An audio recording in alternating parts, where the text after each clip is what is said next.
Selamat siang, salam sejahtera untuk kita semua. Alhamdulillah,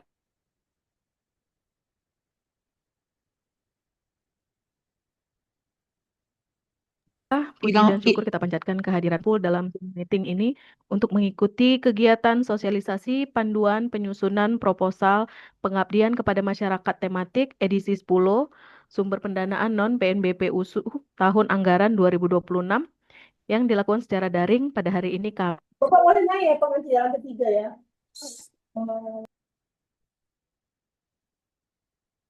Kamis 20 SI PSD selaku Ketua Lembaga Pengabdian kepada Masyarakat Universitas Sumatera Utara.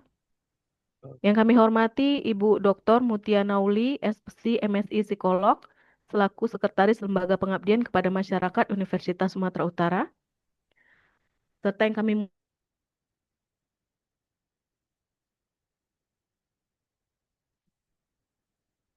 muliakan Bapak Ibu peserta sosialisasi. Baiklah Bapak Ibu hadirin sekalian, adapun susunan acara kita pada siang hari ini yaitu satu pembukaan, dua menyanyikan lagu kebangsaan Indonesia Raya, tiga pembacaan doa, empat pemaparan panduan penyusunan proposal pengabdian kepada masyarakat tematik edisi 10 sumber pendanaan non-PNB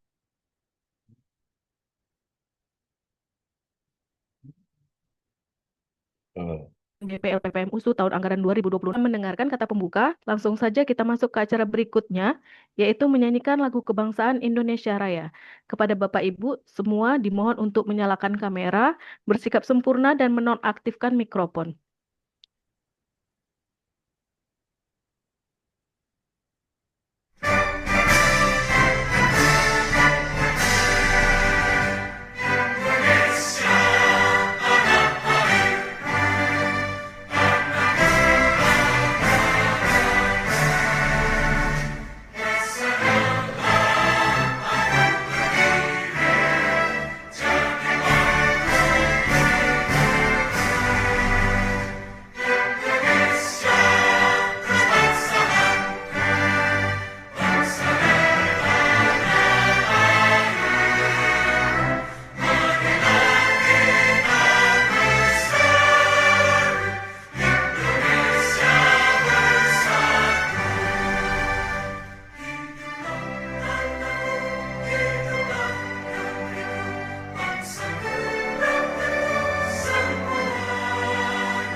Terima kasih.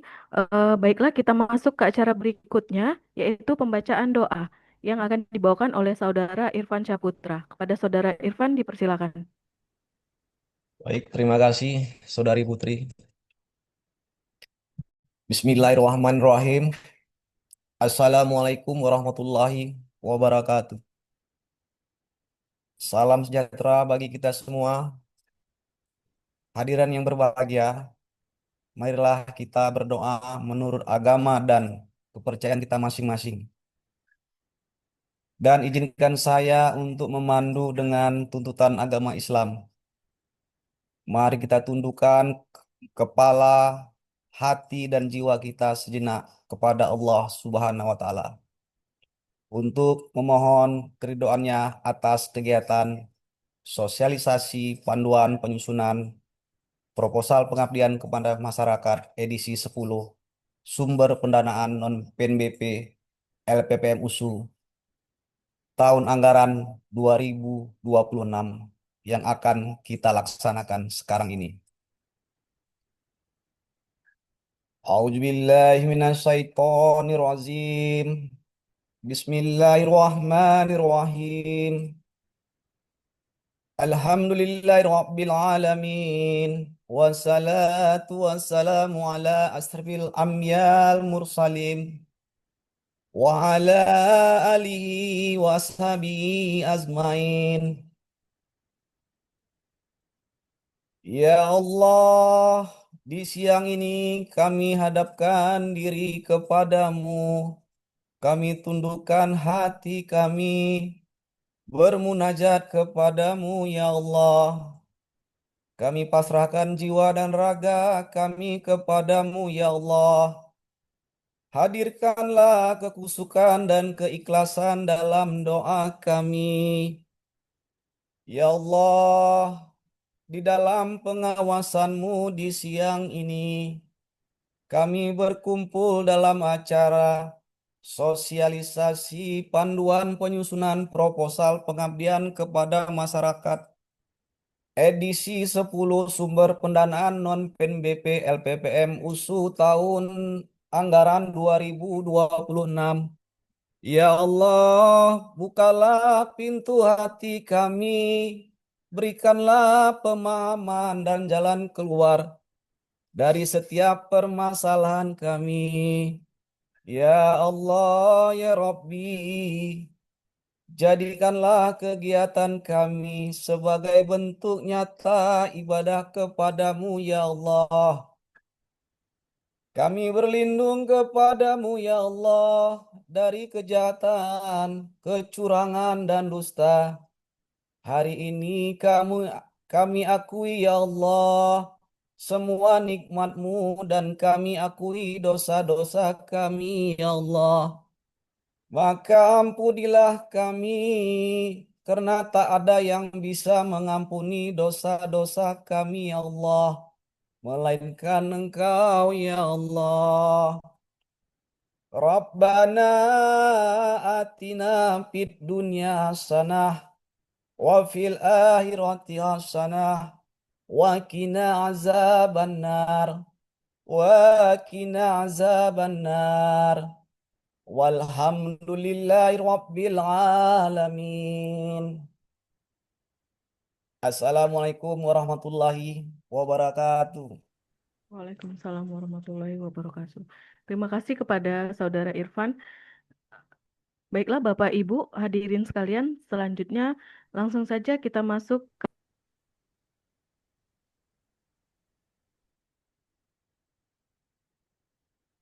acara berikutnya yaitu 2026 yang akan dibawakan oleh Sekretaris LPPM USU yaitu Ibu Dr. Mutia Nauli SPC MSI Psikolog. Sekaligus diskusi dan tanya jawab.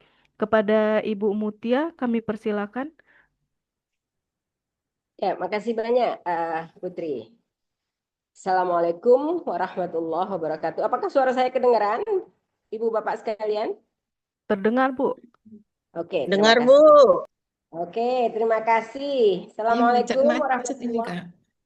Assalamualaikum warahmatullahi wabarakatuh. Salam sejahtera. Waalaikumsalam Waalaikumsalam warahmatullahi warahmatullahi wabarakatuh. wabarakatuh. Salam kebajikan, namo budaya. Ibu-ibu, bapak-bapak sekalian, hari ini kita melaksanakan sosialisasi panduan PKM tahun 2026.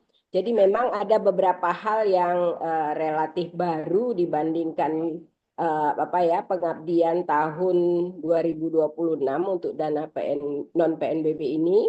Yang pertama adalah ada tambahan skema ya yang disebut dengan skema pengabdian mahasiswa, dan kemudian ada perubahan dalam hal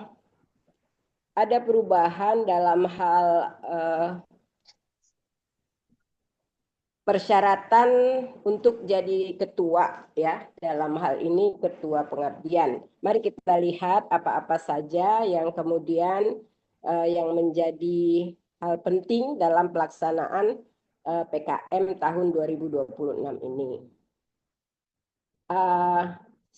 Bisa di-share Pak Rizal? Juga Pak Rizal sudah membuatkan absensi, mohon diisikan Bapak Ibu sekalian. Baik, boleh di-share.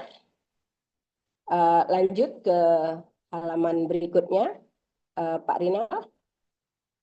Jadi dasar hukum kita tentunya, sebagaimana Bapak Ibu tahu bahwa dasar kita dalam melaksanakan pengabdian masyarakat ini tentunya Undang-Undang Nomor 20 Tahun 2023 tentang Pendidikan Tinggi Nasional, kemudian Peraturan Menteri Pendidikan, Kebudayaan, Riset, dan Teknologi Nomor 53 Tahun 2023 tentang Penjaminan Mutu Pendidikan.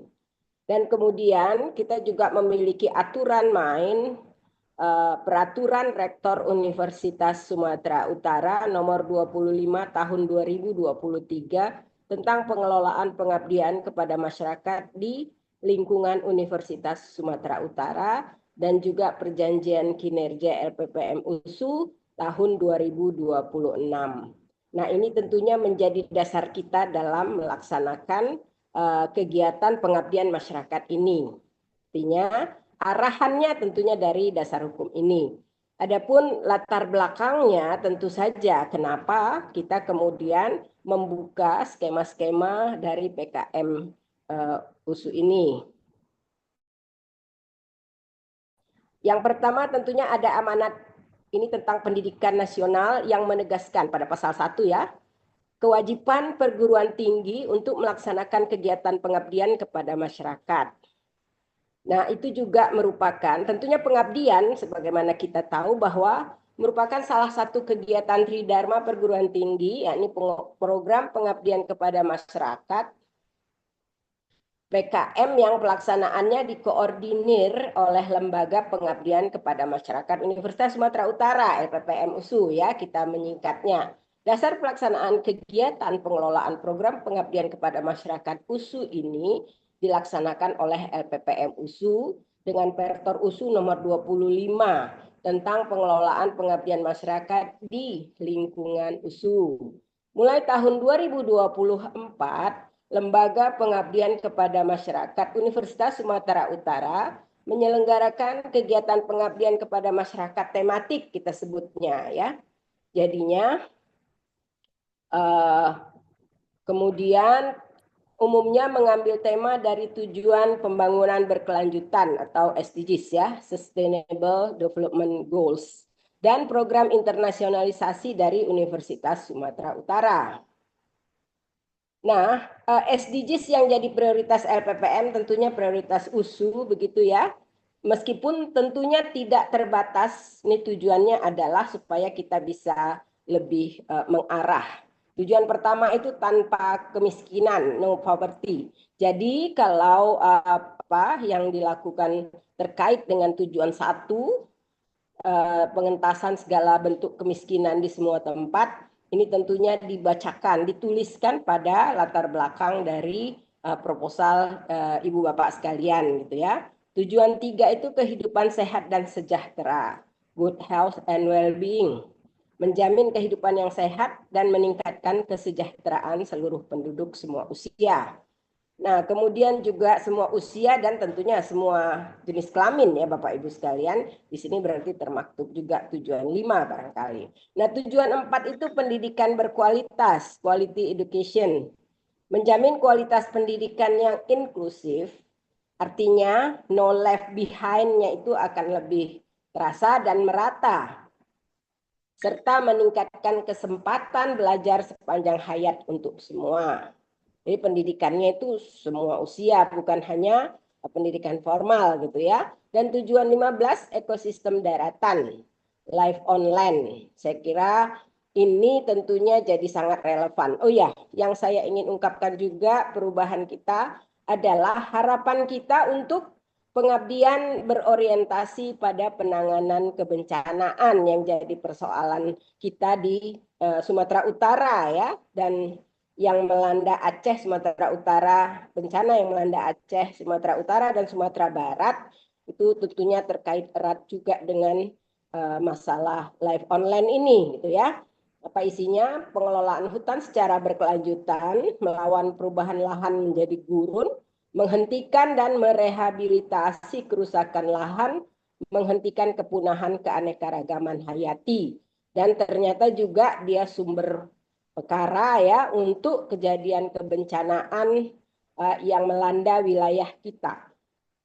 Dan kemudian tujuan 17, kemitraan untuk mencapai tujuan, ini memang di setiap PKM hendaklah jadi prinsip gitu ya, artinya jadi tujuan.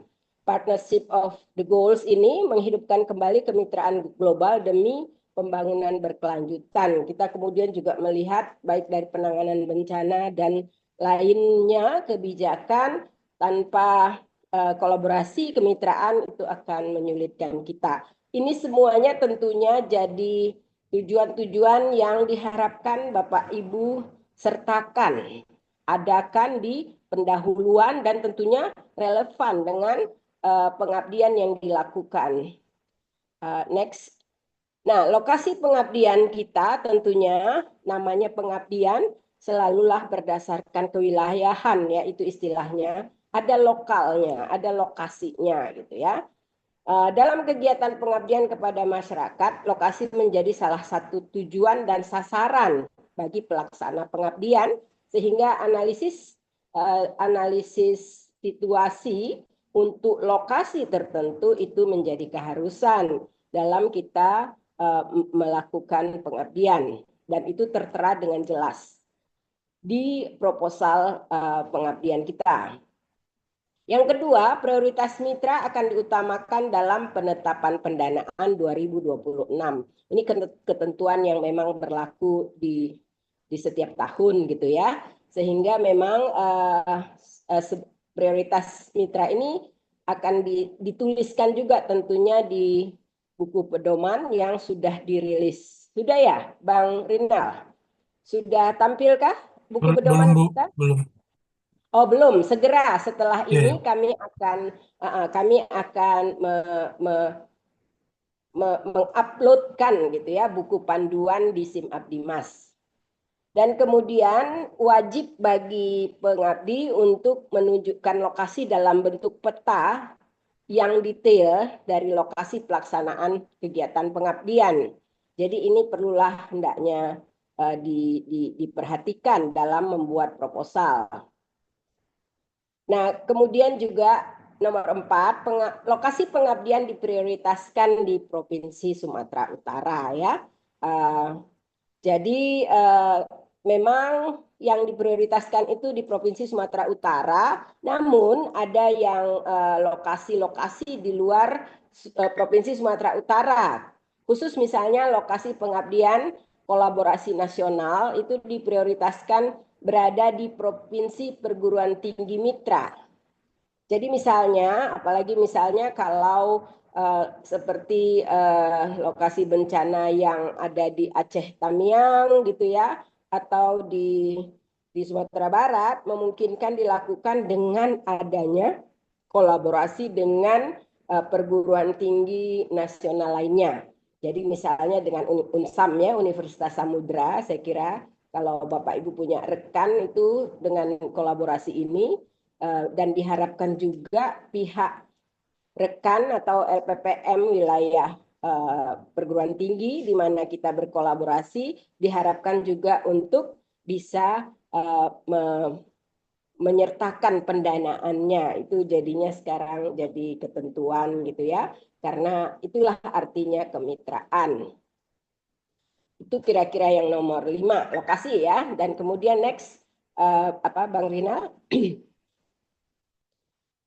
Ketentuan pengabdian sesuai dengan panduan pengabdian kepada masyarakat tahun 2026, kriteria tema atau skema kemasyarakatan yang diadopsi ke dalam panduan ini adalah yang pertama, iptek. Jadi artinya ada, karena kita memang di dunia ilmu gitu ya, ilmu dan teknologi, ilmu pengetahuan dan teknologi yang diterapkan dari hasil penelitian tim pengusul diprioritaskan untuk didanai. Jadi harapannya nanti reviewer akan membuat nilai yang lebih untuk iptek ya, penerapan hasil penelitian. Tapi tentunya yang sesuai dengan analisis situasi ya, karena ini tetap pengabdian itu tentunya adalah menjawab permasalahan masyarakat ya, yang kemudian sesuai dengan keilmuan kita. Pelaksanaan pengabdian merupakan program monotahun, artinya dilaksanakan di tahun yang sama dengan jangka waktu kegiatan minimal 8 bulan. Nah, ketentuan ketiga melibatkan mahasiswa 3 sampai 5 orang. Jadi minimal 3, maksimum 5 dalam pelaksanaan kegiatan pengabdian kepada masyarakat. Nah, kecuali untuk pengabdian masyarakat oleh mahasiswa yang jadi tambahan tema penelitian kita atau skema penelitian kita pada tahun 2026 ini melibatkan minimal 10 orang mahasiswa. Selanjutnya, mendukung transformasi pendidikan tinggi melalui 8 indikator kinerja utama, IKU minimal 2 indikator. Nah, next Bang. Nah, ini juga perlu diperhatikan Bapak Ibu sekalian, ketua yang diharapkan, ketua tim pengabdian itu adalah dosen tetap yang ditandai atau dilihat dari adanya NIDN atau ya garis miring ya NUPTK, karena mungkin yang baru-baru itu bicaranya NUPTK tuh staf-staf yang baru ya. Dan kemudian belum memasuki pensiun di tahun 2026 ini saya kira ya, Ya, Bang 6, Rina ya. 6. Ya, jadi 2026 ya Bapak Ibu ya. Dosen NIDK tidak diperbolehkan. Oke, berarti itu ya. NIDK itu berarti kan yang penjakan yang lalu diberikan NIDK, tapi kemudian sudah ada aturan main dari Kemdikti Saintek itu model pensiun juga berbeda ya, karena saya baca itu peraturannya adalah pensiunan dosen itu diberi gelar emeritus untuk profesor gitu ya, dan diharapkan mengajar di swasta. Nah, selanjutnya tidak dalam tugas belajar. Anggotanya dosen yang memiliki NIDN, tapi kalau jadi anggota tidak masalah ya. Ini ketentuan ketua berbeda dengan anggota.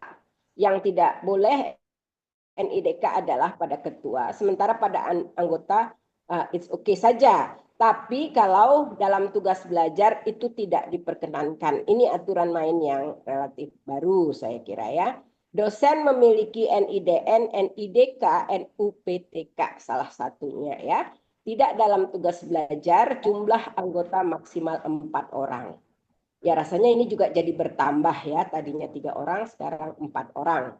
Mahasiswa yang dilibatkan itu harus memang dituliskan nama dan NIM aktifnya. Dan mahasiswa yang kita cantumkan namanya hendaklah terlibat dalam pelaksanaan pengabdian. Dapat dilaksanakan rekognisi oleh tim pelaksana pengabdian. Jadi sebaiknya mahasiswa kita yang terkait dengan mata kuliah kita begitu ya. Pengabdian dapat diukur kebermanfaatan dari sebelum dan setelah pelaksanaan. Tentunya harus ada evaluasi kira-kira. Modelnya pastilah Bapak Ibu yang mengetahuinya ya. Yang jelas adakah perubahan atau kebermanfaatan dari sebelum pelaksanaan kegiatan dibandingkan dengan setelah pelaksanaan kegiatan. Luaran pengabdian kemitraan masyarakat haruslah dapat terukur gitu ya. Jadi sebenarnya tidak sekedar kualitatif saja, tapi bisa dibuatkan ukuran yang lebih jelas. Misalnya apakah dari sisi penghasilan, apakah dari sisi pengetahuan, tapi tidaklah sekedar narasi, tapi lebih pada ukurannya relatif jelas. Ada aspek kuantitatif di sini berarti. Pengusul diharapkan memperhatikan ketersediaan pagu anggaran dalam menentukan lokasi pelaksanaan pengabdian masyarakat. Ini juga saya kira perubahan juga ya. Karena ternyata memang anggaran yang disediakan untuk kita tidaklah bertambah gitu ya. Namun batasnya saya kira di 25 juta. Sehingga memang kalau ada mitra-mitra yang mau ikut membantu, apalagi dalam kondisi kebencanaan, nah itu yang jadi prioritas juga buat kita.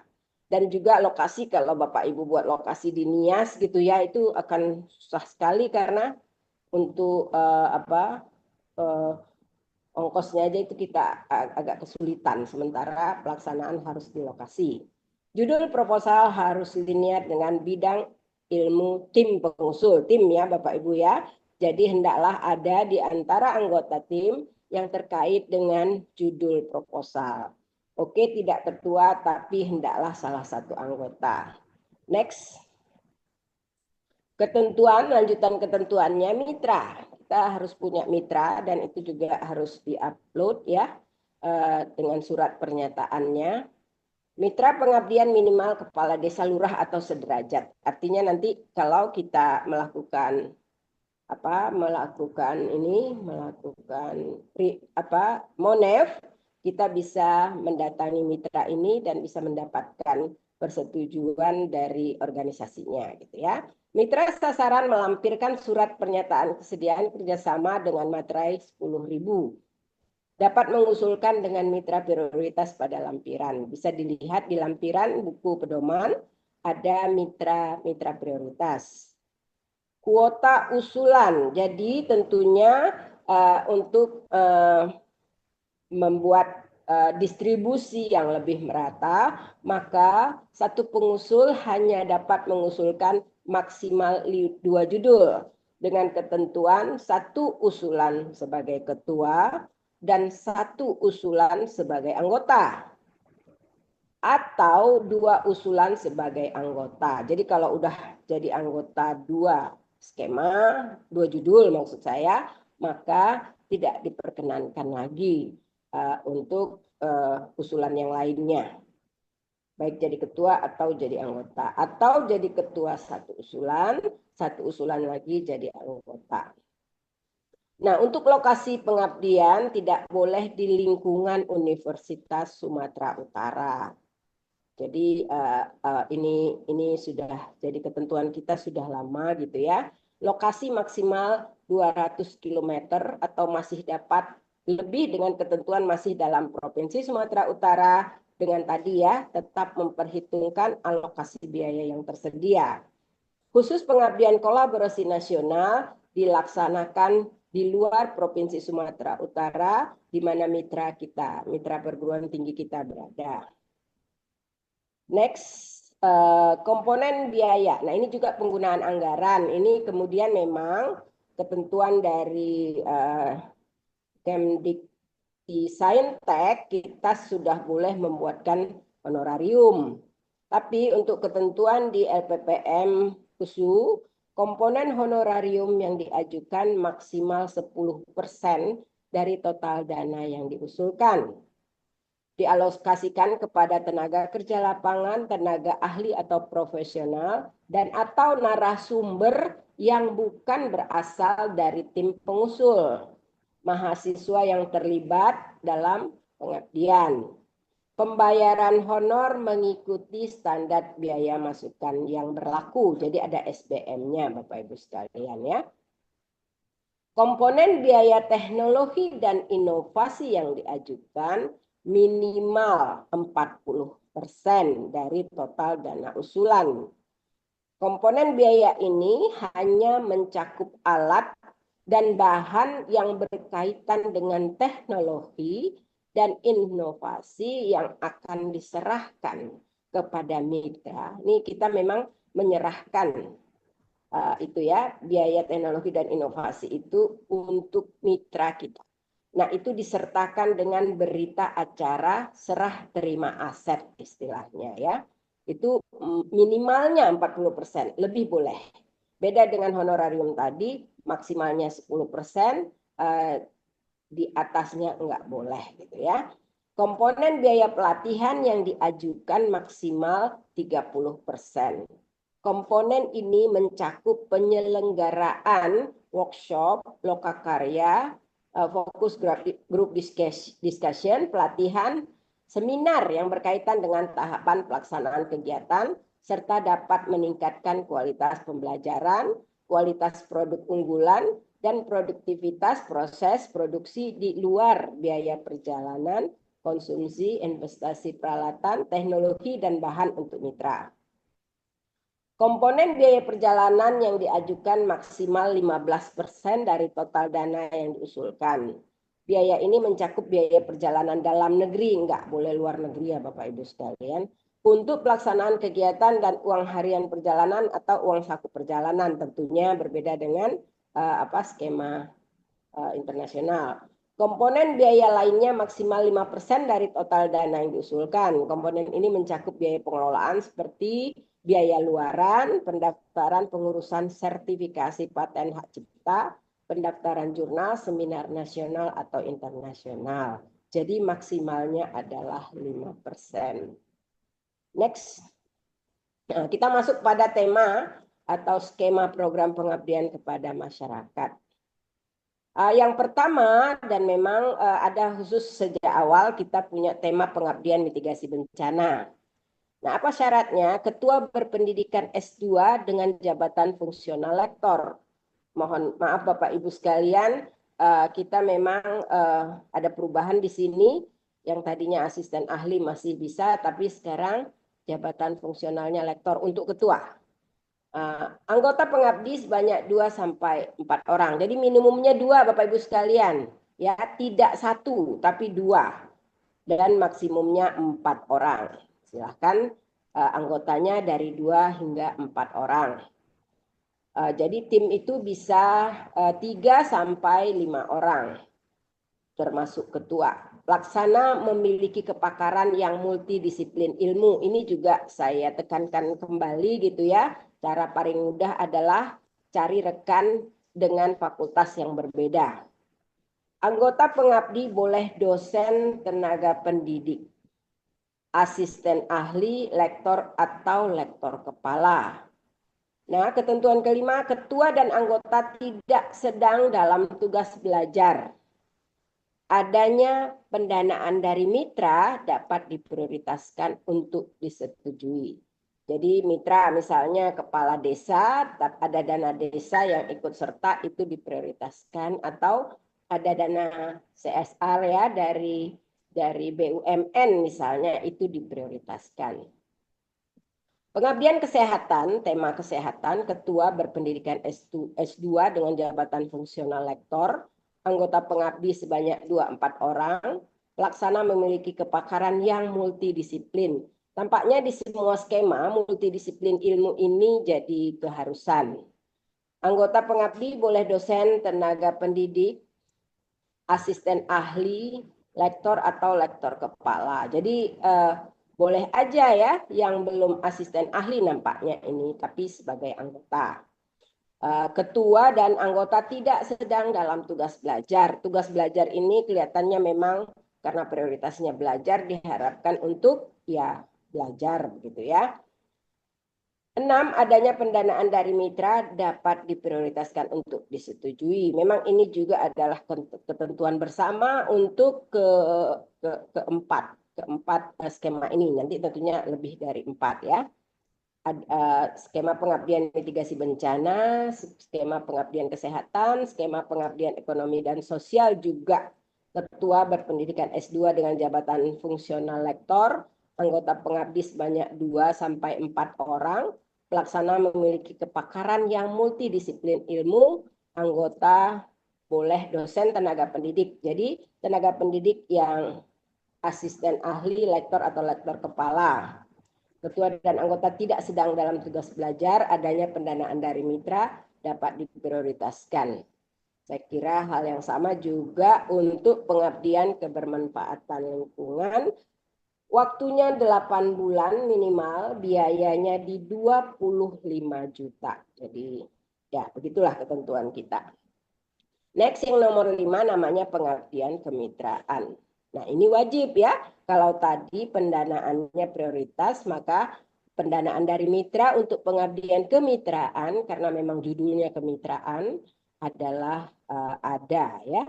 Berapa itu sebenarnya tidak ditentukan, tapi ada dana in cash dari mitra kita. Ketua berpendidikan S2 dengan jabatan fungsional lektor, sama seperti tadi juga ya. Pengabdian kolaborasi internasional. Nah, ini berbeda. Ketua berpendidikan S3 dengan jabatan fungsional lektor, anggota pengabdi sama ya, pelaksanaan sama multidisiplinnya. Anggota juga boleh asisten ahli, lektor atau lektor kepala. Ketentuan yang lainnya juga sama. Yang berbeda adalah harus diusulkan dari fakultas dan diutamakan, semuanya juga tentunya persetujuan dari fakultas ya, dan diutamakan pengabdian internasional yang ongoing, artinya sedang berjalan. Adanya sharing pendanaan dari mitra internasional, ini ditegaskan kembali. Nah, kalau pengabdian kemitraan tadi didanai maksimum 25 juta, sementara pengabdian kolaborasi internasional di 60 juta ya. Pengabdian kolaborasi nasional juga memang ya agak menurun lagi, tapi harapannya ada sharing pendanaan dari perguruan tinggi mitra pelaksana. Jadi kalau kita di PTNBH juga ada model PMKI sekarang ya. Nah itu memang jelas ada, biar jadi anggota ya, tim anggota juga harus memiliki pendanaan sendiri. Ini saya kira ketentuannya juga relatif sama. Adanya anggota ini yang berbeda untuk kolaborasi nasional ya. Kalau internasional adanya mitra internasional, maka pengabdian kolaborasi nasional adanya anggota yang berasal dari perguruan tinggi mitra pelaksana. Bisa jadi BKS PTN Barat atau PTNBH dan atau kampus di wilayah terdampak bencana. Ya, saya kira di terdampak bencana itu umumnya kampusnya itu BKS PTN Barat, Bapak Ibu sekalian. Jadi dengan pendanaan maksimum di 40 juta. Next, Bang Rina. Nah, selanjutnya kita bicara pengabdian masyarakat oleh mahasiswa. Ini tahun lalu tidak kita adakan gitu ya, tapi pernah memang kita adakan sebelumnya. Nah, ini ketentuannya adalah ketua. Ketuanya tentu saja tetap adalah dosen gitu ya. Nah, anggota dosen yang dibatasi maksimumnya 2 orang. Jadi bisa di 2 sampai 4 orang ini ketuanya, timnya dari dosen ya. Ketua berpendidikan S2 dengan jabatan fungsional lektor, ketua pengusul bertindak sebagai dosen pembimbing. Jadi pengabdian mahasiswa ini minimal 10 orang mahasiswa, minimal ya Bapak Ibu sekalian, bukan maksimum. Mahasiswa aktif organisasi kemahasiswaan yang dibuktikan oleh surat keterangan dari satuan kerja yang bertanggung jawab sebagai pembina organisasi kemahasiswaan. Jadi ada pernyataan dari pembinanya, ya dosen yang lain. Anggota pengabdi boleh dosen tenaga pendidik, asisten ahli, lektor atau lektor kepala. Anggota ya, ketua dan anggota tidak sedang dalam tugas belajar.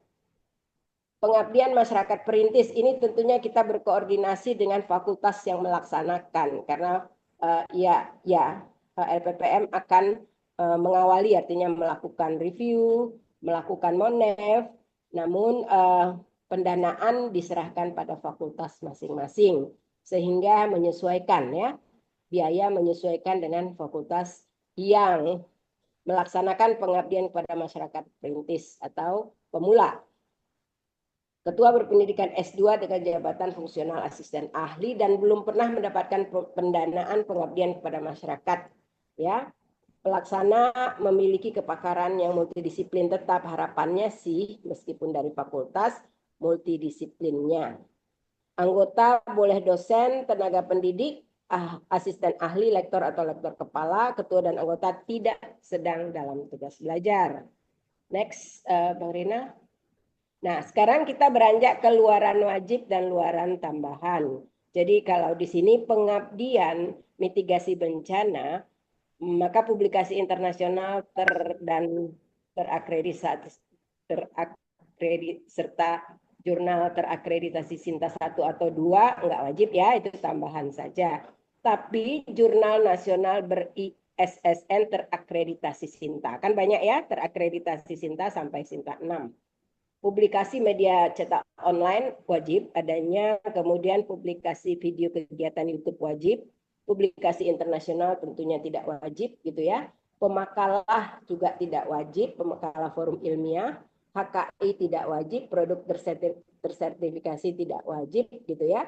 Produk terstandarisasi juga tidak wajib, buku juga tidak wajib berfungsi sebagai tambahan.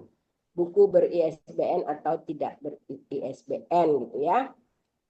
Luaran lainnya misalnya web, desain, karya seni, dan lain-lain itu tidak wajib. Nah, pengabdian kesehatan yang wajib sama ya tadi, publikasi jurnal terakreditasi Sinta, publikasi media cetak online, publikasi video kegiatan di YouTube gitu ya, dan silahkan dilingkan ke YouTube-nya LPPM. Nah, ini bisa dilihat di sini. Pengabdian ekonomi dan sosial juga sama seperti tema-tema pengabdian mitigasi bencana dan pengabdian kesehatan.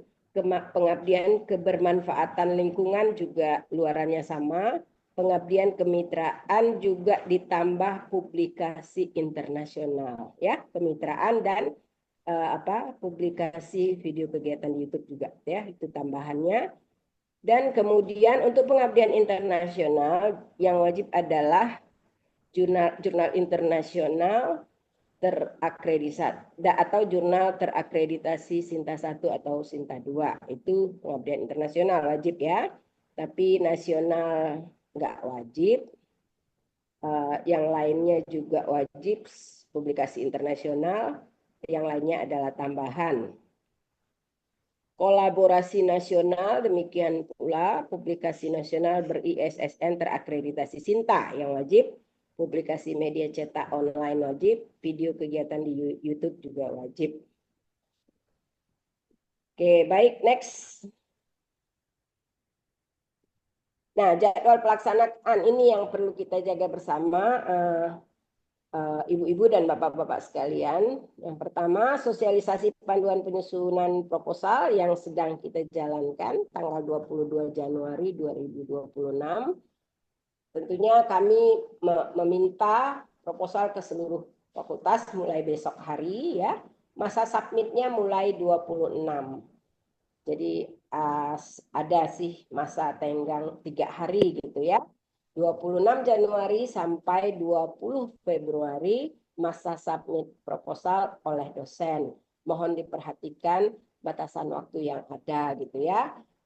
Kami di tanggal 23 Februari 2026 melakukan tabulasi dan rekap proposal yang masuk. Kemudian tanggal 23 hingga 25 reviewer kita akan melaksanakan review ya terhadap proposal yang ada, rapat koordinasi kemudian LPPM dan reviewer, kita akan melakukan persamaan persepsi dan kemudian masa review proposal itu 26 hingga 6 Maret 2026, rekap hasil penilaian itu di tanggal 9 hingga 10 Maret, finalisasi proposal yang lolos seleksi itu di tanggal 10 Maret 2026. Kami sudah melakukan permohonan di tanggal 11 hingga 17 Maret 2026 dan pengumuman proposal yang lolos seleksi kami memberikan surat edaran ke tiap fakultas melalui Ibu Bapak WD 3 fakultas masing-masing ya di tanggal 26 Maret 2026 dan selanjutnya surat perjanjian atau kontrak ya. Pengiriman draft surat kepada dosen pemenang di tanggal 26 hingga 27 Maret, Pengembalian kontrak seperti biasa mohon di print dan kemudian ditandatangani disertakan dengan materai. Kemudian penerbitan surat tugas di 31 Maret hingga 3 April.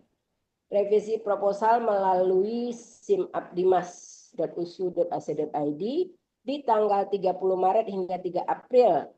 Transfer dana 80%, 6 hingga 17 April, masa pelaksanaan kegiatan 30 Maret hingga 30 November, penyerahan laporan kemajuan, penggunaan dana 80%, di tanggal 18 hingga 29 Agustus, monitoring dan evaluasi di tanggal 8 hingga 19 September, rekap hasil di 21 hingga 25 September, dan kemudian penggunaan penyerahan laporan akhir dan laporan penggunaan dana 100% di 1 hingga 12 Desember, transfer dana 20% di 16 hingga 25 November 2026, pengambilan surat keterangan di 22 hingga 31 Desember.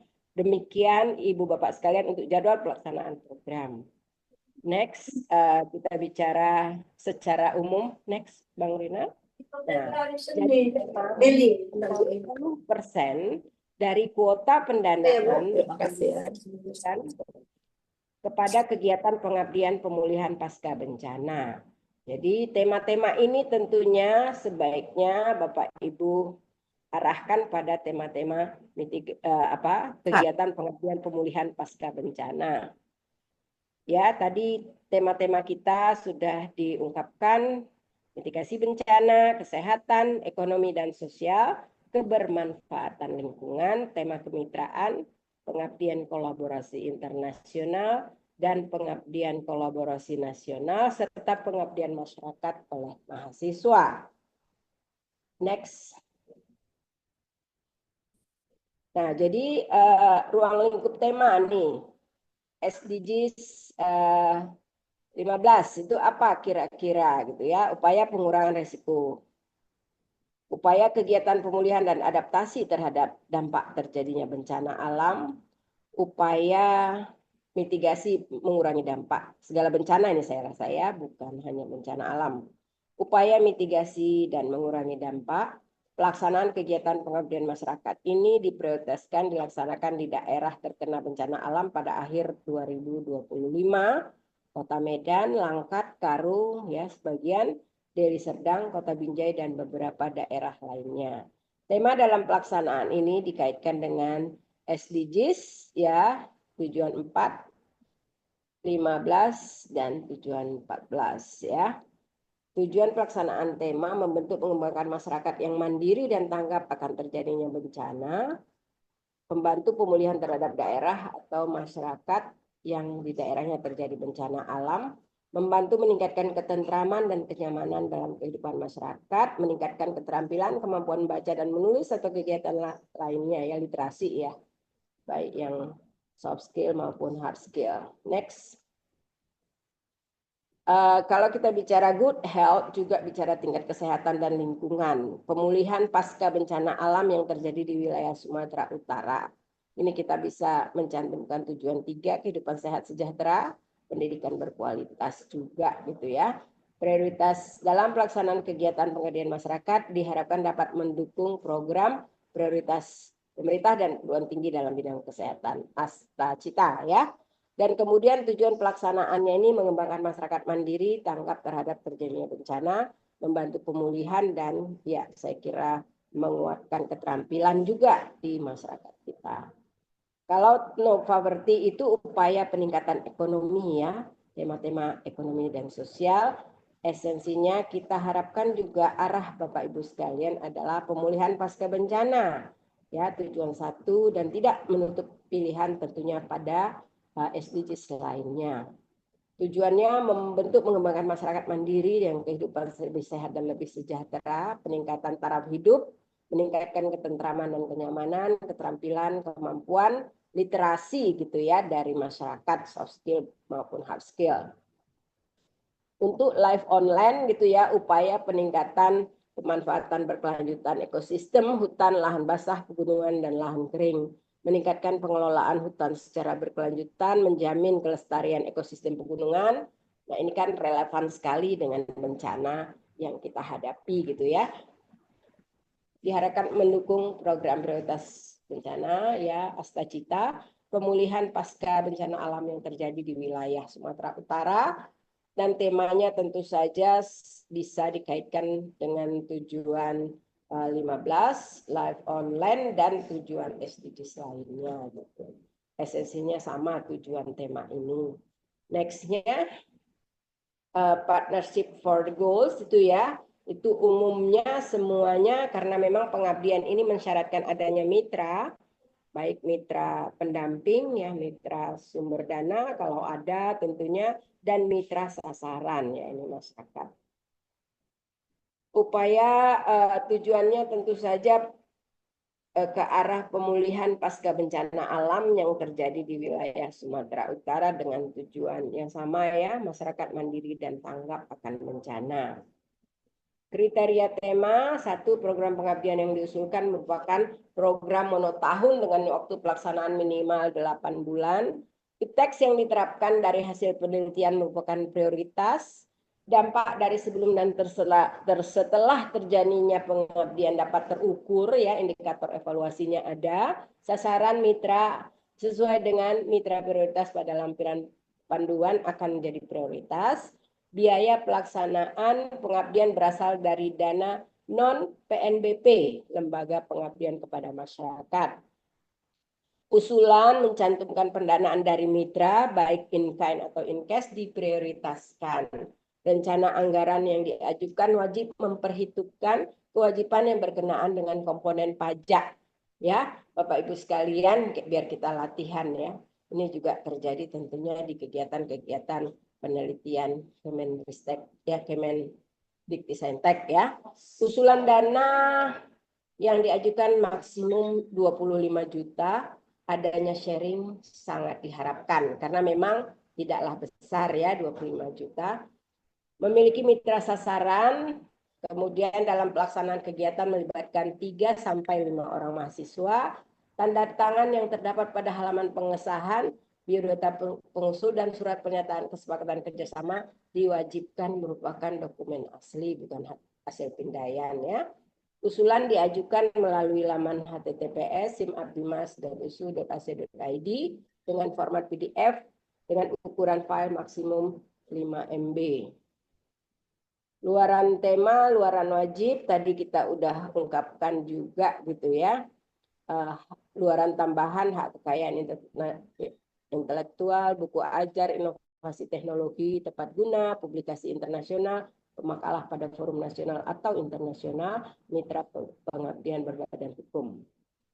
Skema kita juga umumnya begitu ya, saya kira tadi sudah kita ungkapkan. Luaran wajib juga sudah kita ungkapkan gitu ya, luaran wajib, luaran tambahan. Ruang lingkupnya pengabdian, skema pengabdian kolaborasi ini yang agak berbeda karena lokasinya ada di kolaborator kita, jadi artinya di mitra perguruan tinggi, BKSPTN Barat, perguruan tinggi yang berada di wilayah terdampak bencana, berarti kita bicara USK, UNSAM, ya, Universitas Samudra, Universitas Malikul Saleh, dan kemudian kita bicara Universitas Negeri ya Bapak Ibu sekalian, di dan atau PTNBH yang jadi universitas pendukung untuk kegiatan kebencanaan ini. Luaran wajibnya tadi sudah kita ungkapkan. Ini juga rencana anggaran biaya wajib memperhitungkan kewajiban yang berkenaan dengan komponen pajak gitu ya. Usulan ini kita bicara pengabdian kolaborasi nasional yang dana maksimumnya itu 40 juta Bapak Ibu sekalian. Oleh mahasiswa ini juga kita udah ungkapkan tadi gitu ya. Itu juga dananya, kriteria utamanya itu usulan dana maksimum 20 juta Bapak Ibu sekalian untuk jadi pembimbing ya dalam kegiatan mahasiswa. Nah, ini lampirannya saya kira ada juga di lampiran dari buku pedoman kita. Baik, saya kira terima kasih banyak. Ya, Assalamualaikum warahmatullahi wabarakatuh. Mungkin ini saatnya kita untuk berdiskusi. Adakah yang ingin ditanyakan oleh Bapak Ibu sekalian? Nih, saya lihat chat kita dulu.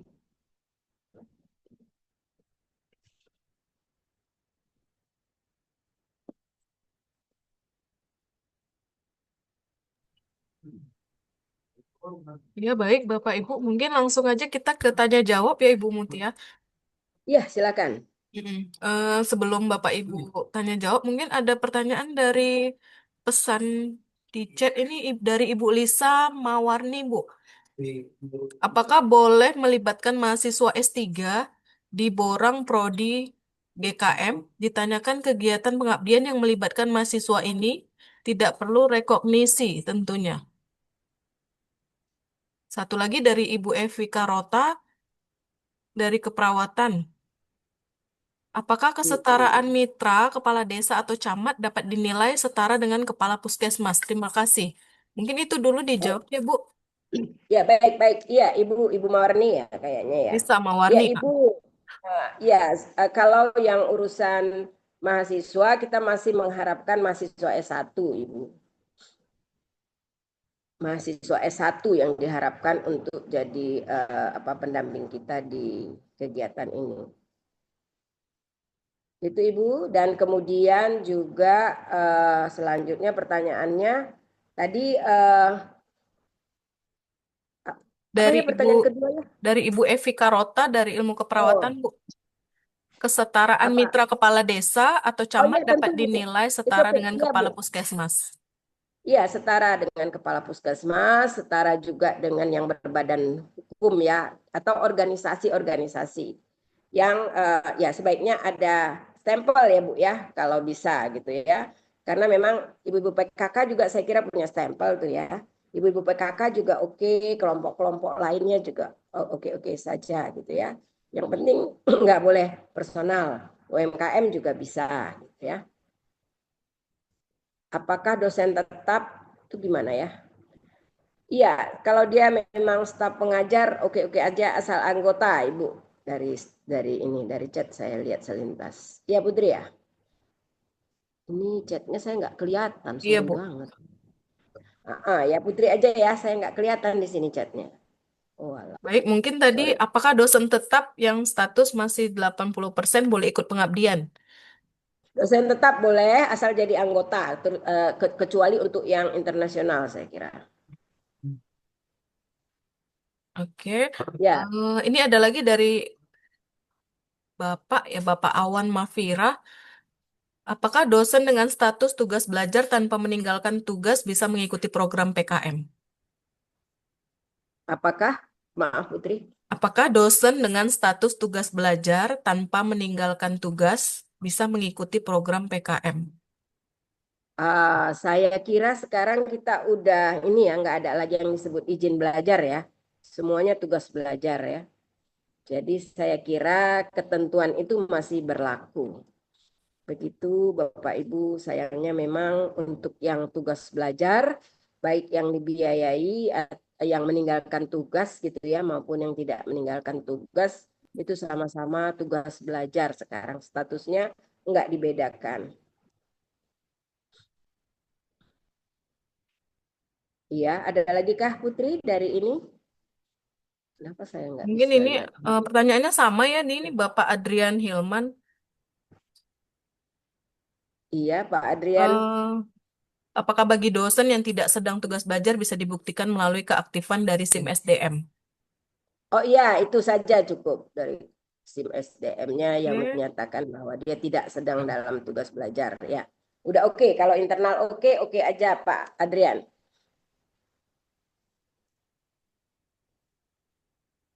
Ada lagi kah?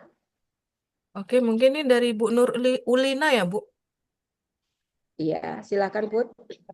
Oke, ini apakah boleh jika mengajukan PKM Talenta kolaborasi internasional, namun sudah pernah mendapatkan pendanaan equity? Karena tadi Oh ya, nggak masalah. PPT, Itu oke. Karena kalimat sedang sumber ongoing. pendanaannya bisa berbeda. Oke, Karena boleh. memang Heeh. Iya, silakan saja karena sumber pendanaannya memang beda, Ibu. It's okay. Iya, akan saya share materi PPT-nya segera dan buku pedoman juga akan segera diupload oleh Bang Rinal ya.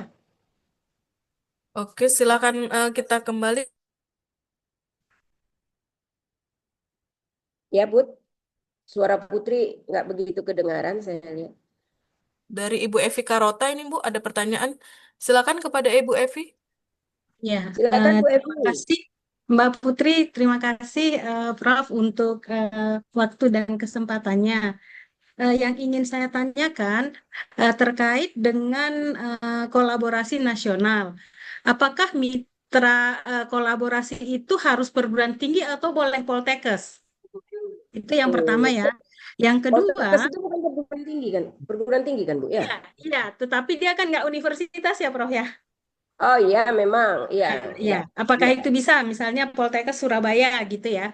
Karena kita ada link yang memang ingin kita joinkan gitu. Karena status universitasnya itu apakah itu memungkinkan?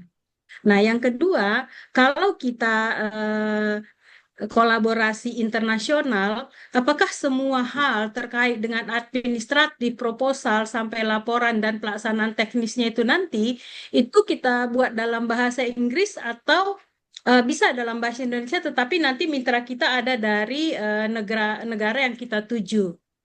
Nah, demikian Prof. Terima kasih. Oke ya. Iya, baik Bu Evi. Jadi yang pertama itu Ibu tanyakan apakah Poltekkes bisa, tapi sebenarnya ya saya kira masih bisa asal ada persetujuan dari LPPM yang bersangkutan ya Bu ya. Itu kan Poltekkes juga punya LPPM ya Bu ya. Ya, punya. Ya, jadi jelas gitu loh penunjukannya dari LPPM yang bersangkutan. Silakan diupload Ibu. Dan kemudian pertanyaan Ibu selanjutnya itu terkait dengan ya, boleh diulang Bu? PKM internasional, apakah semua Oh iya. administratifnya itu nanti kita buat dalam bahasa Inggris atau dalam bahasa Indonesia, tetapi nanti ke mitra kita yang luar itu kita buat dalam bahasa Inggris, tetapi yang real semua administratif internalnya apakah kita juga buat dalam bahasa Inggris atau dalam bahasa Indonesia? Ya, yang pertama, yang penting sebenarnya ada laporan yang jelas dalam bahasa Inggris ya Bu ya. Di samping yang dalam bahasa Indonesia. Jadi apa aja?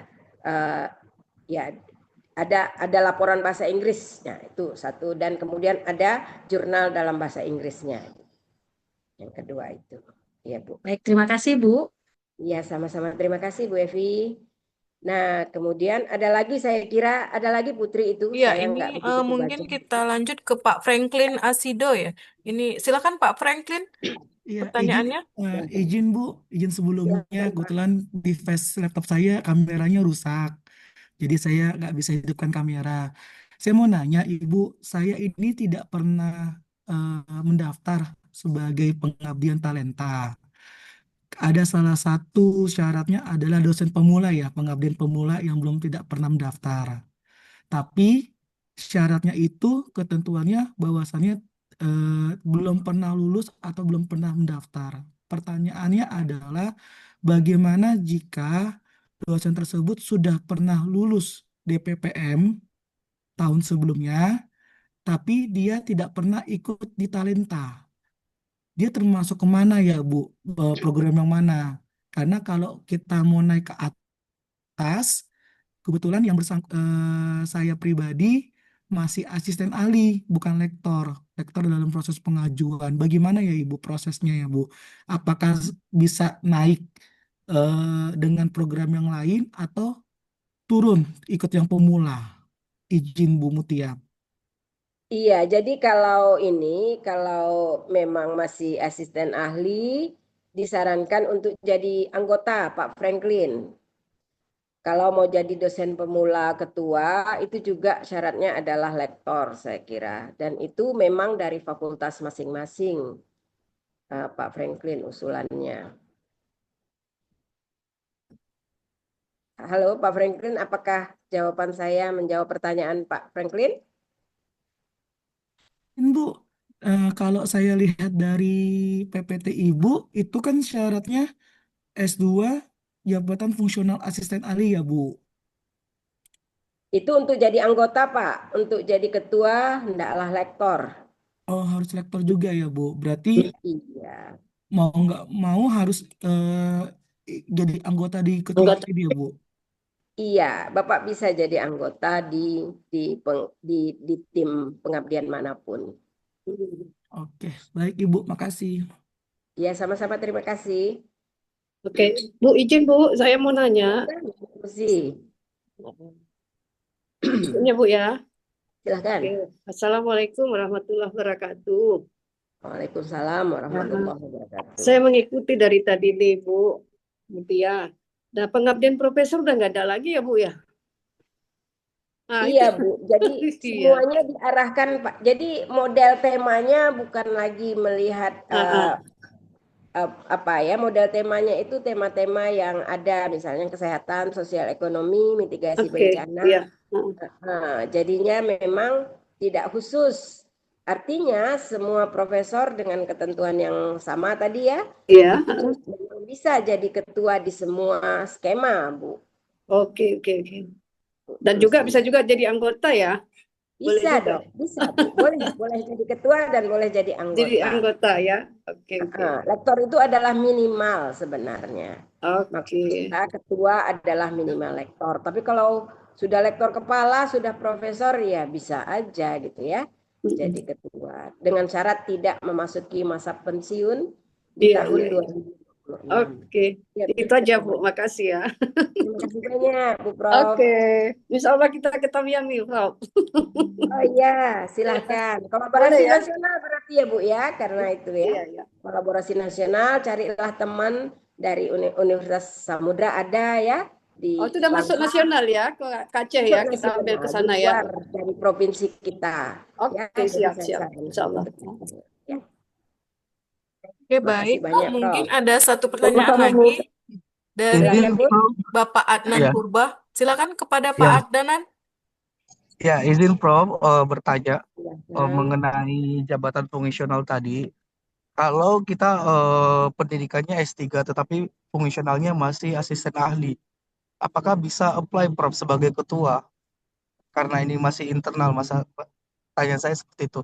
Dan yang kedua, selama ini kan kita di fakultas untuk yang perintis, biasanya kita selalu open untuk dosen-dosen muda, walaupun dia asisten ahli ataupun TP, boleh apply untuk pengabdian perintis, tetapi di bawah Fakultas Pertanian. Jadi kalau mereka sudah pernah mendapatkan pendanaan dari fakultas, apakah mereka bisa apply ke universitas melalui skema-skema yang lain sebagai ketua, begitu Prof? Ya, jadi sebenarnya ketentuannya kan memang berubah ya. Kita memang menyatakan lektor itu adalah jabatan fungsional minimal untuk jadi ketua. Pendidikannya boleh S2. Kalau S3 ya tentu lebih baik lagi. Tapi kemudian jabatan fungsionalnya hendaklah lektor. Untuk jadi ketua, Pak Ferdinand. Kalau untuk jadi anggota silahkan.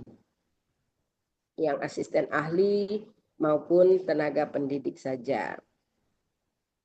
Begitu ketentuan. Berarti Masalahnya memang dengan tawarannya adalah fungsionalnya ya Prof ya? Ya, fungsional dengan minimal S2-nya. Jadi memang betul, tapi ini kan karena kita sudah buat aturan main, nanti tentunya kami juga akan dilihat ya kinerjanya lewat pelaksanaan aturan main yang ada. Begitu kira-kira. Saya anjurkan tentunya ada para doktor atau yang lainnya yang bergabunglah jadi anggota di tim mereka. Terima kasih. Baik Prof. Jadi untuk dosen-dosen muda yang sudah mendapatkan dana di fakultas, mereka mungkin apply sebagai anggota saja, kita rekomendasi untuk ke universitas ya Prof ya. Belum bisa menjadi ketua kalau belum lektor. Baik, iya betul sekali. Timnya juga banyak kan, 4 orang bisa. Baik Prof. Terima kasih Prof. Sama-sama.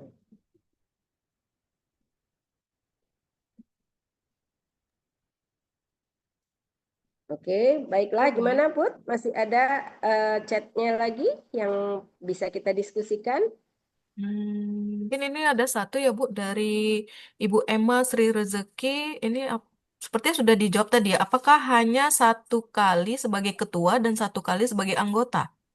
Betul, itu hanya, iya, itu kalaupun Ibu masukkan atau Bapak akan masukkan lagi nama yang sama, itu akan sistem kita akan menolak. Jadi udah lewat sistem juga. Jadi Oke. memang Bu, hanya saya mau dua. tanya, Bu. Silakan, Itu Prof. soal mitra itu gimana, Bu? Tadi, Bu, apakah boleh kelompok-kelompok masyarakat seperti Direktur BUMDes, kelompok sadar wisata, itu bolehkah itu, Bu? Boleh, boleh Bu. Jadi kan bentuknya adalah kelompok-kelompok. Kan ada yang Ya, non-profit, ada yang profit. Silakan Ibu. ya, terima kasih, Bu Tia. Terima kasih banyak Prof. Erika. Sama. Tadi ada juga saya akan mengupload PPT tentunya. Ada tadi saya lihat Ibu Betania ya Bu ya. Oke, Oke, ada lagi baiklah. nih Bu dari Bu Helena. Oh iya, silakan Apakah Put. dosen yang masih status 80% baru diterima dan sudah memiliki Jafung lektor bisa ikut pengabdian? Ya, kalau sudah apa lektor sesuai ketentuan itu saja Bu. Kalau sudah lektor pendidikan minimal S2 silahkan menjadi ketua.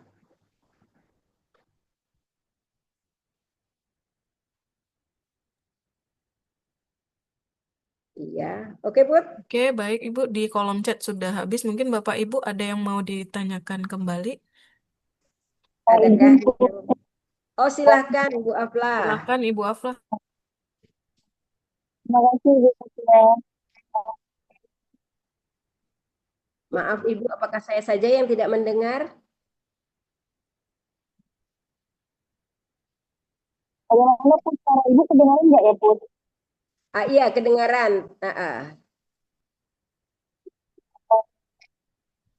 Ini begini, Bu. Ya, Hidup mati suaranya Bu.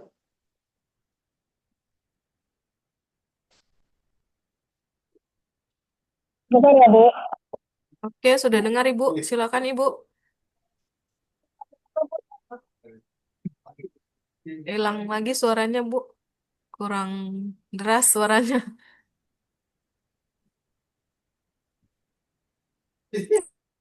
Bagaimana, Bu? Suara saya kedengaran? Oke, sudah Iya, Bu. kedengaran. Baik. Bu Mutia, ini pertanyaannya tadi terkait dengan apa pengabdian masyarakat mahasiswa ya, skim yang mahasiswa. Nah, eh, apakah boleh kegiatan di dalam mata kuliah wajib kurikulum itu kan ada mereka kan ada wajib membuat proyek ya mahasiswanya dan rata-rata itu kan kegiatan yang mereka lakukan itu terkait dengan pengabdian kepada masyarakat dan kemudian tema dan yang mereka laksanakan juga harus sudah memang menyesuaikan dengan SDGs gitu. Jadi untuk mahasiswa S1 Bu Mutia. Nah, apakah saya sebagai dosen di situ sebagai dosen fasilitator dan dosen pembimbing gitu, apakah proposal mereka ini bisa diikut sertakan di dalam kegiatan pengabdian masyarakat khususnya skema pengabdian mahasiswa gitu. Karena Jadi ini pada mata silakan. kuliahnya yang dikelola oleh lembaga-lembaga ilmu dasar, Bu. Namanya khusus untuk mata kuliah MKWK. Jadi mereka itu wajib membuat proyek dan memang jumlah mahasiswanya juga itu hampir 20 orang. Dan itu kita bimbing untuk mereka melaksanakan proyeknya itu yang bentuknya pengabdian masyarakat yang topiknya atau temanya harus disesuaikan dengan SDGs USU. Nah, demikian Bu Muti, mohon pencerahannya. Ya. Iya Bu, jadi begini sebenarnya silahkan ikuti saja ketentuannya. Jadi maksud saya tentunya yang akan memasukkan proposal itu kan Ibu ya sebagai pembimbing, dia jadi berfungsi sebagai pembimbing, pelaksananya adalah mahasiswa. Dan kemudian maksimum mahasiswanya ada 10. Jadi silahkan diikuti saja ketentuannya, Bu. Kalau mahasiswa Ibu 20 ya nggak bisa ikut semuanya, ya kan Bu ya? Dan kemudian masa dilakukannya kegiatan apakah sesuai dengan masa dilakukannya perkuliahan, dan itu juga ya maksud saya. Jadi memang silahkan membuat pengabdian yang mahasiswa adalah pelaksananya, tuh ya, dan ada yang memasukkan proposal tentunya adalah dosen dosen pembimbing lapangan ya, DPL. Kita ini mirip-mirip dengan KKN sebenarnya. Dan masa berlaku itu kan mengikuti waktu kita. Jadi nggak bisa ikut waktu perkuliahan, itu bisa beda gitu Bu. Jadi diatur saja sesuai dengan ketentuan skema yang ada. Silahkan Bu Aflah. Jadinya tentunya dia tidaklah kuliah satu ya, tapi dia adalah pengabdian mahasiswa yang ditunjukkan dengan proposal yang tentunya ada template yang kita berikan, dan kemudian hendaklah didaftarkan, dan maksimum mahasiswa adalah 10. Begitu Bu. Misalnya Ibu bisa kolaborasi dengan kawan, itu sih terserah saja. Yang penting ketentuan kita dilaksanakan gitu ya. Dan tentunya hasilnya bukanlah hasil hasil kuliah gitu tentunya ya Bu ya. Jadi semuanya mengikut pada ketentuan pengabdian yang ada melalui buku pedoman yang ada. Begitu Bu Aflah. Ya, Apakah menjawab pertanyaan Ibu? ya memang kalau pengalaman kami kan Bu, luarannya juga memang dia harus sama seperti yang ditetapkan oleh LPPM juga Bu. Jadi harus ada publikasi di media massa, kemudian juga ada video yang harus diunggah di YouTube, dan kemudian ada manuskrip yang sudah disubmit ya, itu minimalnya gitu, disubmit di jurnal yang untuk luarannya gitu. Eh, dan dan mungkin yang kendalanya mungkin seperti tadi yang Ibu sampaikan adalah penyesuaian waktunya ya, karena eh, kalau dia melakukan kegiatan kan disesuaikan dengan masa perkuliahan. Nah, mungkin nanti mungkin kalau memang bisa ya saya menyesuaikan dengan masa apa namanya penyusunan proposal, dan nanti penyusunan laporan akhir yang ditetapkan oleh kegiatan pengabdian masyarakat dari LPPM. Baik, terima kasih Bu Mutia. Yuk sama-sama Bu Alfahya.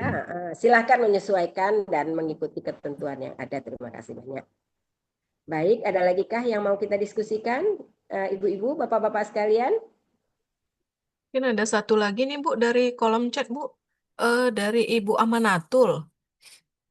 Oke, chat saya. Jika bermitra dengan Silakan. universitas lain yang bertanda tangan, apakah di bawah pimpinan Prodi atau bagaimana Bu? Bukan, di bawah pimpinan LPPM. Jadi memang ketentuan itu memang sejak awal kita berlakukan untuk kolaborasi nasional ya. Jadi artinya dosen yang bersangkutan memang diketahui melakukan pengabdian oleh lembaga pengabdian masyarakatnya. Itu kan kalau kampus lain itu namanya lembaga pengabdian, lembaga penelitian pengabdian masyarakat gitu. Jadi artinya ada lembaga dari universitas yang menyatakan bahwa si ibu memang disetujui untuk berkolaborasi dengan teman-teman USU gitu. Jadi memang bukan kaprodi, Ibu, bukan. Kita bukan antar prodi tapi antar universitas. Kita harapkan kemitraan yang terjadi. Begitu kira-kira Ibu yang bertanya di kolom chat, apakah menjawab pertanyaannya? Ya, jadi di samping persetujuan si dosen juga ada persetujuan dari LPPM universitas atau ya institusi yang bersangkutan.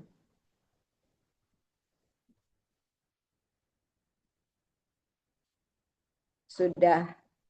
Oke, baik Ibu Amanatul ya. Terima kasih kembali. Iya, rasanya sudah 1 jam 20 menit ini ya. Cukup Ada seru satu lagi Bu, nampaknya. ini yang kelewatan. Boleh satu lagi ya Bu? Ini dari Silakan. Ibu Utari. Apakah PKM Ya. kolaborasi mitranya dengan PT swasta dibolehkan? Sejauh ini kita masih ke PT negeri ya sepertinya ya. Bang Rinal, gimana Bang Rinal? Izin Bu, Untuk Ya, sesuai silakan. arahan dari Prof. Tulus kemarin, khusus untuk program yang wilayah terdampak bencana diperkenankan, Bu. Oh, Misalnya, diperkenankan. ya, Baik, ya. Jadi khusus untuk daerah bencana diperkenankan.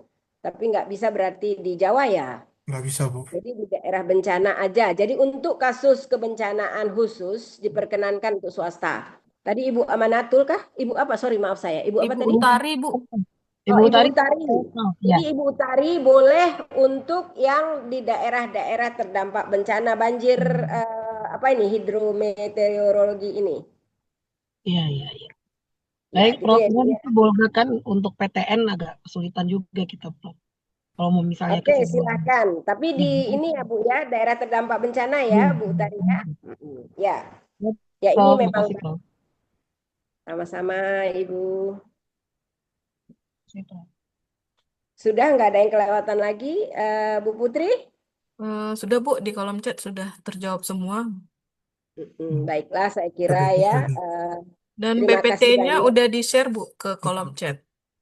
Ya, silahkan di download Bapak Ibu sekalian, bisa di download langsung di kolom chat. Tadi Bang Rinal sudah menguploadkannya untuk Bapak Ibu sekalian. Dan kemudian juga buku juga saya kira sesegera mungkin akan kita masukkan. Saya kira tadi ada yang ini ya, buku udah di upload atau nanti di SIM Abdimas ya, Ya, Bang Rinal. Ya, segera. akan diupload di SIM Abdimas. Bapak Ibu bisa mendownloadnya di SIM Abdimas. Jadi tentunya saya ucapkan selamat membuat proposal ya dan mengikuti ketentuan-ketentuan yang berlaku gitu. Semoga kita bisa lancar melaksanakan kegiatan pengabdian ini. Juga kami berharap memang akan banyak proposal-proposal berkualitas yang akan membantu masyarakat-masyarakat yang terdampak kebencanaan ini. Karena ini persoalan kita bersama Bapak Ibu sekalian dan universitas kita di dunia akademik tentunya tidak lepas dari tanggung jawab itu. Jadi sekali lagi saya ucapkan terima kasih atas partisipasi Bapak Ibu sekalian. Saya lihat ini ada lebih dari 135 yang sudah mengikuti sejak awal kita sosialisasikan pengabdian ini. Jadi sekali lagi selamat membuat proposal dan semoga memang kita kemudian diberikan Allah keberkahan dalam menjalankan dan mulai dari awal hingga mengakhirinya nanti. Kalau begitu saya ucapkan Assalamualaikum warahmatullahi wabarakatuh. Selamat sore ya, sudah masuk mulai sore. Waalaikumsalam warahmatullahi wabarakatuh, Kak Tia.